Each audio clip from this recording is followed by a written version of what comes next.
सासू माँ की नई सहेली। प्रिया किचन में चाय बना रही होती है और सुमन ड्राइंग रूम में बैठकर मजे से टीवी देख रही होती है। तभी दरवाजे की घंटी बजती है। प्रिया, जरा देखना तो कौन आया है। देखती हूँ मम्मी जी। प्रिया दरवाजा खोलती है तो सामने पड़ोस वाली विमला आंटी खड़ी होती है। नमस्ते आंटी जी, कैसी हैं आप? मैं तो बिल्कुल ठीक हूँ बेटा, पर तेरी सास को क्या हुआ है? आजकल कहीं दिखती ही नहीं है। जब देखो तब टीवी के आगे जमी रहती है। अंदर तो आइए आंटी। अरे ओ दीपक की अम्मा, कहाँ हो? अरे बिमला, आओ आओ, क्या बात है, बड़े दिन बाद याद आई तुम्हें मेरी। मैं तो हमेशा ही तुम्हें याद करती हूँ, पर तुम ही गायब रहती हो और आजकल तो बाहर भी नहीं आती जाती। तबीयत तो ठीक है ना तुम्हारी? अरे तबीयत को क्या होना है, इस उम्र में तो कुछ ना कुछ लगा ही रहता है। मेरी छोड़ो, तुम ये बताओ कि क्या चल रहा है गली मोहल्ले में। तुम गली मोहल्ले की छोड़ो, चल तो तुम्हारे पड़ोस में रहा है। तुम्हारी नई सहेली आई है। मेरी कौन सी नई सहेली? मैं तो यहाँ बस तुमसे बातचीत कर लेती हूँ या फिर बाजू वाली शर्मा की बहू से दो चार बातें कर लेती हूँ। इसीलिए तो कहा कि तेरी नई सहेली आई है। अब कोई पड़ोस में आया है तो बात तो होनी ही है। कम से कम इसी बहाने हमारा भी एक ग्रुप बन जाएगा। फिर सब मिलकर अपनी बहुओं की शिकायतें किया करेंगे। दोनों हंसने लगते हैं। तभी प्रिया चाय लेकर आती है और सामने टेबल पर रख देती है।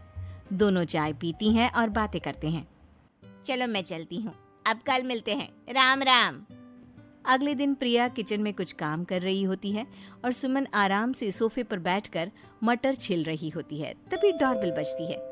प्रिया दरवाजा खोलती है तो सामने उनकी नई पड़ोसन खड़ी होती है।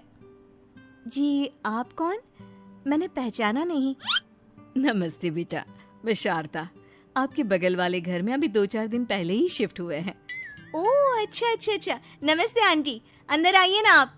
देखिए तो मम्मी जी, आज कौन आया है। इतना कहकर प्रिया किचन में चाय बनाने चली जाती है। नई पड़ोसन को घर पे देखकर सुमन थोड़ा हैरान हो जाती है। नमस्ते बहन जी, मैं शारदा, आपकी नई पड़ोसन। अच्छा अच्छा, आप हैं हमारी नई पड़ोसन। आइए आइए, और बताइए कैसी हैं आप? जी बिल्कुल ठीक हूँ। वो दरअसल घर पर छोटी सी पूजा रखवाई थी, बस उसी का प्रसाद देने चली आई। सोचा इसी बहाने नए पड़ोसियों से भी मुलाकात हो जाएगी। ये तो बहुत अच्छा सोचा आपने। सुमन प्रिया को आवाज लगाती है।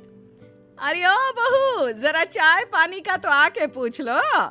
ये आजकल की बहुएं भी ना, जब तक बोलो नहीं तब तक कुछ नहीं करेंगी। आई मम्मी जी। प्रिया चाय लेकर आती है। दोनों बैठकर चाय पीती हैं और खूब सारी बातें करती हैं। अच्छा बहन जी, अब मैं चलती हूँ, फिर मिलते हैं। अब तो आना जाना लगा ही रहेगा। शारदा के जाने के बाद प्रिया किचन से बाहर आती है। क्या बात है मम्मी जी, आप दोनों को देखकर तो लगा ही नहीं कि पहली बार मिल रही हो। आप दोनों तो बिल्कुल बिछड़ी हुई सहेलियों की तरह बातें कर रही थी। अरे जब दो औरतें मिल जाती है ना, तो बातें अपने आप ही निकल आती है। अब तू अपने काम पर ध्यान दे, बातों पे नहीं। ऐसे ही कुछ दिन बीत जाते हैं। अब सुमन और शारदा अच्छी सहेलियां बन गई होती हैं। दोनों एक साथ मंदिर जाती, मार्केट जाती और कभी कभी तो विमला भी इनके साथ मिलकर खूब हंसी ठिठोली करती। एक शाम तीनों बैठकर सुमन के घर पर चाय पी रही होती हैं कि तभी बहुत तेज बारिश शुरू हो जाती है। सुमन जोर से प्रिया को आवाज लगाती है। प्रिया, ओ प्रिया, देख कितनी तेज बारिश हो रही है। जाके छत से सारे कपड़े ले आ, नहीं तो सब भीग जाएंगे। सुमन 2 बार आवाज लगाती है लेकिन प्रिया का कोई जवाब नहीं आता। शायद प्रिया कुछ काम कर रही है, इसीलिए कुछ जवाब नहीं दे रही। अरे काहे का काम, आराम फरमा रही होगी महारानी।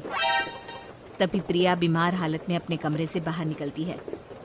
हाँ मम्मी जी, क्या हुआ? मेरी तबीयत थोड़ी ठीक नहीं है ना, इसलिए आग लग गई। अरे सारे कपड़े भीग गए और तुझे सोने से फुर्सत नहीं है। सबके सामने सुमन के मुंह से ऐसी बातें सुनकर प्रिया उदास हो जाती है और छत से कपड़े उतारने चली जाती है। सुमन, ये क्या बात हुई?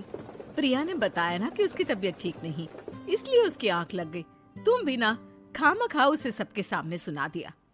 अरे आप नहीं जानती शारदा जी, कुछ बहुएं ना बहुत आलसी होती है, घर का एक काम नहीं करना चाहती। ऐसा नहीं है सुमन, तुम्हारी बहू तो बहुत प्यारी है, तुम्हारी सारी बात भी तो मानती है। हाँ सुमन, तुम प्रिया के बारे में ऐसा क्यों सोचती हो? मेरी भी दो बहुएं हैं, लेकिन मैं उन्हें अपनी बेटियों की तरह रखती हूँ। आखिर वो भी तो किसी की बेटियां ही है ना। और अगर तुम ऐसा ही व्यवहार करोगी तो एक दिन प्रिया भी तुम्हारे साथ ऐसा ही बर्ताव करेगी। शारदा और विमला की बातें सुनकर सुमन की तो बोलती बंद हो जाती है। वहीं प्रिया भी बाहर से सारी बातें सुन रही होती है। अरे मैं कोई उसकी दुश्मन थोड़ी ना हूँ, मैं भी उसकी माँ हूँ, लेकिन कभी कभी सास बनना पड़ता है, नहीं तो बहुएं हाथ से निकल जाती है। देखो सुमन, ये सब सोच का फर्क है। अगर तुम ये सोचोगी तो कभी प्रिया को अपनी बेटी नहीं बना पाओगी।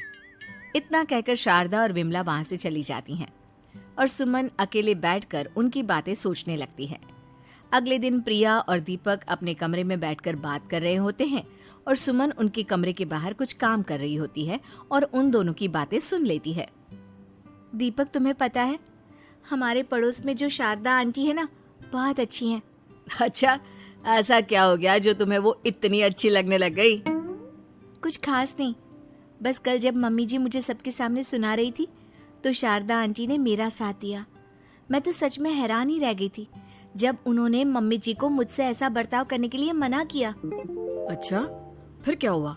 होना क्या था, शारदा आंटी तो मम्मी जी को समझा ही रही थी कि बहू को भी बेटी की तरह ही रखना चाहिए, लेकिन मम्मी जी तो मम्मी जी है ना, उन्हें तो मुझ में हमेशा कमी ही दिखती है। काश मुझे भी शारदा आंटी जैसी सास मिली होती जो मुझे भी अपनी बेटी जैसी समझती। सुमन ये सब सुनकर बहुत उदास हो जाती है और वहां से चली जाती है। प्रिया की बातें सुमन के कानों में बार बार गूंज रही थी। उसे बहुत शर्मिंदगी महसूस हो रही थी कि उसने प्रिया के साथ बहुत गलत किया है। अगले दिन सुमन शारदा और विमला को बुलाती है। क्या बात है सुमन, आज तूने ऐसे अचानक क्यों बुलाया? सब ठीक तो है ना? हाँ, सब ठीक है, तुम दोनों बैठो तो सही। तब तक दीपक और उसके पापा भी आ जाते हैं। प्रिया, तुम भी आ जाओ। क्या हुआ मम्मी जी, आपने बुलाया? हाँ प्रिया बेटा, मैं आज सबके सामने तुमसे माफी मांगना चाहती हूँ।